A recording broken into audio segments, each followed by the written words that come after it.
I wore the most beautiful wedding dress of my life, only to rip it apart to escape from the man I had just called my husband. The world knew me through the story of a bride kidnapped on her fairy tale wedding night. They mourned for my life and sympathized with my newlywed husband, a wealthy businessman who had searched for me frantically and hopelessly. But that was a perfectly orchestrated lie. The truth is, the moment the wedding march began, I looked into the eyes of the man standing at the altar and saw not a groom, but a predator gazing at his prey. So, as everyone raised their glasses to toast, I tore off my cumbersome wedding dress and fled into the dark forest behind the castle. I was not running from a kidnapper. I was running from the very husband the world admired. Because I knew that if I signed that marriage certificate, I would end up like the woman in the old photograph I found, with her eyes not yet closed. My name is Alara. Alara Vance. They say that name is synonymous with power and fortune. Now, to me, it is just a death sentence I was lucky enough to escape. I press my hands closer to the fire. I have to make them stop trembling. I can still feel the damp chill of the forest floor seeping into me, even though I have been here for hours. The clothes I am wearing are not mine. They are coarse, but they are warm. My wedding dress, that expensive, pristine white thing, is probably lying in a ditch somewhere now, covered in mud. I hope it rots there. A branch snaps. The sound comes from just outside. I freeze. My entire body goes rigid. I hold my breath, listening. My heart is pounding so hard I can hear it in my ears. Have they found me? This quickly? His image flashes in my mind. Not the man who charmed my entire family, but the one I saw for a fleeting moment at the altar. That look in his eyes. It was not love. It was possession. He will not stop. I know it. After a few seconds of only the wind, I dare to exhale. But my body does not relax. My hand finds the pocket of the jacket. My fingers touch the items inside. Crumped paper. I do not need to look to know what they are. A torn news clipping, a letter, a photograph. They are the reason I am here, in this strange room, instead of a luxurious honeymoon suite. They are the reason I am still alive. I hear my own voice whisper in the quiet room. My life is now built on a secret. The world out there is mourning for me. They think I am the victim of a kidnapping. They do not know the truth. The truth is, I made a choice. I chose this path. To them, Alara Vance has disappeared, but only I know I have not disappeared. I am surviving. You are probably the first person to hear this story. Not from the newspapers, not from the rumors, but from me. Because on that fateful night, no one took me away. I was the only one who set myself free. It is laughable. Just last week, my entire world was a perfectly staged play, and I was the lead actress, completely unaware. I remember standing motionless in the grandest room of the mansion, before a floor-to-ceiling mirror. I was trying on my wedding dress. Around me, the air was filled with laughter and elation. My mother, Catherine, a woman who has only ever believed in status and advantageous connections, took my hand. Her eyes sparkled with satisfaction. "My daughter, you look magnificent," she said, her voice thick with pride. My Aunt Isabel, my mother's sister, who has always been obsessed with wealth, nodded eagerly. "What a catch! Julian Astley is a perfect man. The Astley family is one of the most powerful. And he loves you dearly." Even Clara, my best friend, stood beside me, looking at me with a mixture of admiration and a hint of envy. She took my hand, her eyes dreamy. "I cannot believe you are getting married, Alara," she said. A real-life fairy tale wedding. Clara truly believed it. She believed the story everyone was telling. I heard all their words. I looked at my reflection in the mirror. A girl in a white dress who seemed to have everything.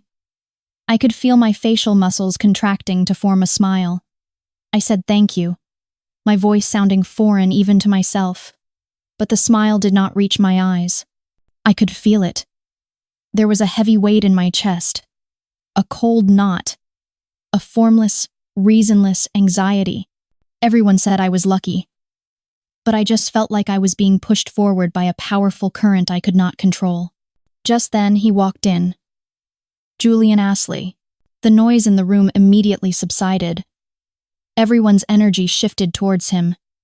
He smiled, a perfect smile that made every woman in the room, including my mother and aunt, swoon. His eyes found me instantly, gliding past my mother and aunt as if they were just part of the furniture. He walked towards me. "You look beautiful," he said, his voice deep and warm. My mother and Aunt Isabel beamed with contentment. But in that very moment, when he thought no one was looking, his gaze swept over me. Just for a second, it was not the look of a man seeing the woman he loves. It was cold. It was sharp. It was an appraisal.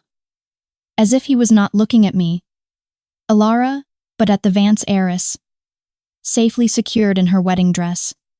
He was calculating. Then, just as quickly, the look vanished. So fast that I wondered if I had imagined it. He smiled gently again, raising a hand to brush a stray lock of my hair. His touch sent a chill down my spine. "We are going to have a wonderful future," he said, loud enough for everyone to hear. My heart skipped a beat.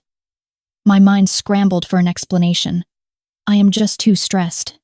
It is just pre-wedding jitters. But the coldness from his gaze was seared into my mind. It was real. Everything else was an act. That was the first time I felt certain that I was not his bride. I was the final clause in a contract. That feeling never went away. It grew colder and heavier with each passing day until the day the contract was to be signed. They did not call it that. They called it my wedding day. The sound of the violin quartet reached me faintly. Even as I stood behind the enormous oak doors, my father stood beside me, his hand on my arm. His palm was slightly damp. He was nervous too, but for different reasons. "Ready, Alara?" he asked. His voice sounded proud. Proud of closing the deal of a lifetime. I did not answer. I just nodded. I could not speak. Something was caught in my throat. The pristine white wedding dress felt tight around me, and I struggled to breathe. Someone in the shadows gave a signal. The two large doors slowly swung open. Light and sound rushed in. A vast hall, glittering with candlelight from crystal chandeliers. Hundreds of faces turned to look at me. The esteemed guests from all over Europe my father had boasted about. I started to walk. My father held my arm tightly, almost pulling me forward. A round of applause started, then spread throughout the hall. I heard whispers. "The bride is so beautiful. What a perfect couple." They called me the happy bride. I kept my face expressionless. I looked straight ahead, not daring to look at the people sitting on either side. I had only one goal: to look at him. Julian was standing there, at the end of the red-carpeted aisle. He was smiling. It was that gentle, confident smile he always wore in public. When our eyes met, that smile broadened, but I saw through it. I saw what was behind it. His eyes followed my every step, my every movement. It was a look of feigned affection, containing an undisguisable coldness. He was not looking at me as a wife. He was looking at me as if inspecting his merchandise for any scratches before accepting delivery. At that moment, a premonition rose within me, so clear it almost made me stumble. This was not a wedding. This was a stage, and I was walking into a game where everyone knew the rules. Except for me. Everything after that was a blur. The vows, the exchange of rings, his kiss, cold on my lips. It was all just procedure. The wedding reception was in full swing. People were laughing and talking. The orchestra played a cheerful tune. Julian stood up, a champagne glass in his hand. He signaled for silence. "Please, join me in a toast," he said, his voice echoing through the hall. "To my beautiful wife, Alara." Everyone raised their glasses. "To Alara," they chanted in unison. I heard the clinking of glasses, a sound so clear and sharp. To others, it was the sound of celebration. To me, it sounded like a lock being bolted shut. I looked at Julian. He was looking at me, raising his glass slightly in my direction and smiling. It was not a smile for me. It was a smile for himself. The smile of a predator who had just slammed the trapdoor shut. A smile of victory. The room suddenly felt airless. The wedding dress tightened around me like a silk cage. I could not breathe. The chatter, the music, it all merged into a meaningless hum in my ears. My heart pounded. A frantic drumbeat of danger in my chest. I had to leave. Right now. My hand trembled slightly as I placed my glass on the table. The sound of glass on wood was small, decisive. No one noticed. All eyes were still on Julian, who was beginning to tell some amusing anecdote. I quietly stood up. My chair scraped softly against the marble floor. I backed away, melting into the shadows along the wall. I slipped past the laughing guests. Strange faces. Fake smiles. I was the center of the party. Yet no one truly saw me. No one stopped me. Once I was out of the hall, the heat and noise were left behind. The corridor was long and silent. My footsteps quickened on the cold marble. I was not thinking. I was just moving. Then, survival instinct took over. I started to run. I shoved open a back door and burst outside. The cold night air hit my face like a slap, shocking me into full awareness. The hem of my wedding dress swept across the cold ground, immediately tangling around my legs like a hand pulling me back to the place I had just escaped. I ignored it. I ran towards the dark forest behind the castle. The expensive silk caught on branches. In the mud, I heard a loud rip as it tore. It was the sweetest sound I had ever heard. I tripped on a root and fell hard. My hands plunged into the cold mud. Pain. But I pushed myself up immediately. I kept running. I could imagine the scene behind me. The chaos when someone realized I was gone. I could hear my mother's shriek. I could see my father's face, contorted with anger and humiliation.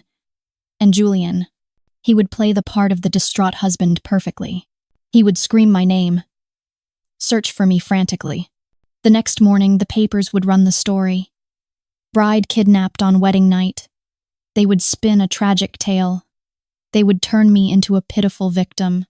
But that was not the truth. The truth was, right now, in this dark forest, with my wedding dress torn and muddy, with my breath ragged and my heart feeling like it would burst, I was not a victim. This was not the mark of a victim. This was the evidence of an escape. I knew I had run away myself. I do not know how long I ran. Time had no meaning. I only stopped when I could no longer breathe and my lungs burned. Every breath was an effort. The woods thinned. And through the mist, I found a small, abandoned log cabin by the side of a road. The door was unlocked. I pushed it open and slipped inside. I slammed the door shut, leaned my back against it, and slid to the floor. In the complete darkness, I finally allowed myself to breathe. It was dark and cold inside. Hunger began to gnaw at my stomach. I needed to find something to eat, or at least some water. I fumbled in the dark, my hands searching. I bumped into an old wooden cabinet, my only hope. I pulled at the top drawer. It was stuck. I yanked it with all my strength.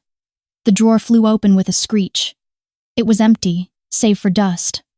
I tried the second drawer. Beneath a layer of dust, there were a few things. They were not food. First was a photograph. A young woman, perhaps my age. She was smiling, but her eyes were not quite closed. Something was wrong with the picture. Next was a faded letter. I held it up to a crack in the door where a sliver of moonlight shone through. The handwriting was shaky, scrawled, "Please help me. He is not who you think he island. He lies to everyone. Get out of here before it is too late." And finally, at the bottom of the drawer, was a torn piece of newspaper. Most of it was missing. Only a few lines remained. I squinted to read. Body of a young woman found near the Astley family estate. I laid the 3 items side by side on the dirty floor. The face in the photograph, the desperate plea for help, the news clipping, the Astley family, Julian. Everything clicked into place. An icy chill ran through my body, worse than the cold of the night. My whole body started to shake, but not from the cold. The man I had just married at the altar. He was not just a fraud. He was a murderer. The incident had been covered up with his family's money and power. And the woman in the picture, that was supposed to have been my fate. The blood in my veins seemed to freeze. I had not just escaped a wedding. I had narrowly escaped a grave. I had almost placed my life in the hands of a killer. I collapsed onto the cold floor. The photo and letter still clutched in my hand. My head was spinning. The discovery of the other woman's death was not the end. It was the key. It unlocked all the absurdities I had previously tried to ignore. My mind suddenly rewound. I remembered an evening a few weeks ago. I had accidentally walked past my father's study and heard the voice of Julian's father, Mr. Astley. Just make sure the girl suspects nothing until after the ceremony. At the time, I thought they were just discussing a surprise wedding gift. I remembered the look in Julian's mother's eyes at the engagement party. She did not look at me like a future daughter-in-law. She looked at me like an investor eyeing a lucrative deal about to be closed.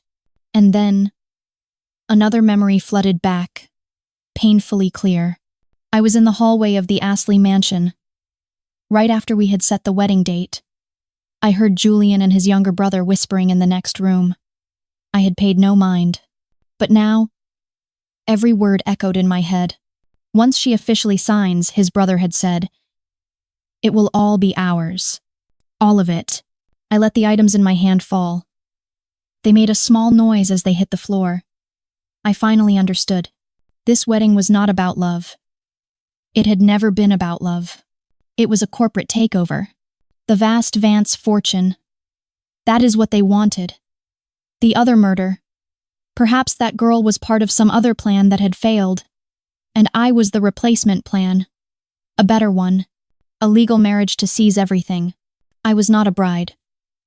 I had never been a bride. I was just the prey in their entire family's scheme. If I had not run, they would not have killed me right away. No. They would have locked me away. My life would have been imprisoned under the Astley name. Under their control. Until they got everything they wanted. And after that, my fate would probably have been no different from the woman in the photograph. A clear, cold certainty washed over me. I had done the right thing. Running away was not a choice. It was the only way out. The fire in the hearth was nearly dead. The last logs were just glowing embers, occasionally popping and crackling in the silence. Just like my old life, it had all burned away, leaving only smoldering remnants. Now I had the whole picture. An ugly, terrifying picture painted with greed and lies. I had pieced it all together. I chose to run. It was the only decision I could make to save my life. But the price was not cheap. In return, my entire life from now on would be a flight. No real name. No familiar faces. Always looking over my shoulder. Always startled by strange noises. I had traded a gilded cage for the wide world. But in that world, I had to be a ghost.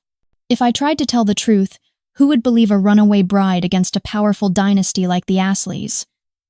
They would say I was crazy, hysterical. After some shock, they would distort my story, bury it under money and influence, just as they had buried the girl in the photograph. So, the world out there still believes in their broken fairy tale. They believe that Alara Vance was the bride kidnapped on her wedding night, an unsolved tragedy. The press wrote about me for years. They mourned for me.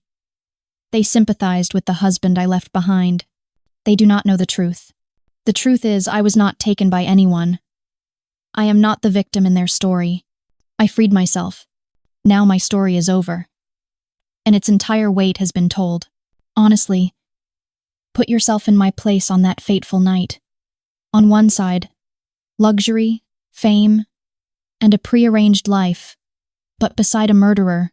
On the other, darkness, uncertainty, and a life on the run, but with freedom. Would you have stayed? Or would you have run? Like me. My story ended there, but my life had to go on. After that fateful night, I did not stop. I kept moving. I learned to live a completely different life. I learned to cut my own hair with dull scissors in front of a broken mirror, to change my walk, to speak in a different accent. I have had so many names that sometimes I have to pause to remember who I am supposed to be. I have lived in cities you have never heard of. Worked jobs no one notices. The fear never completely disappeared. It just changed shape. From the fear of being found, it became a constant shadow on my shoulder, a permanent state of vigilance. Every time someone looked at me for too long, every time a luxury car drove by, my heart would skip a beat. I never allowed myself to get too close to anyone, never left a trail that could lead back to Alara Vance. And what about the evidence? The photo? The letter? The news clipping? There have been countless times over the years when I sat alone in a cheap motel room, laid them out before me, and intended to burn them. I yearned to throw them into the fire and let the past turn to ash, to be completely free from their burden. But I could not. To destroy them would be to destroy the only proof of the existence of the girl in the picture, and to erase the very reason I had to run. So, I kept them. They are stored safely in an old tin box at the bottom of my suitcase. They are both a burden and a reminder that my freedom was bought with someone else's buried truth. The world moved on quickly. Julian Astley played the grieving husband for a long time, gaining society's sympathy before remarrying another heiress. I heard the Astley dynasty grew even stronger, swallowing up smaller companies, including the Vance fortune that my parents had spent their lives building. They got what they wanted, and Alara Vance became a tragic legend, a story people told each other and then forgot. They were forever searching for a ghost, but they never found me. Because Alara Vance really did die. She died in the forest that night, along with her tattered wedding dress and a future woven from gold and blood. The person sitting here telling you this story is just a survivor. Someone who learned that, sometimes, the price of living is giving up the life you once knew.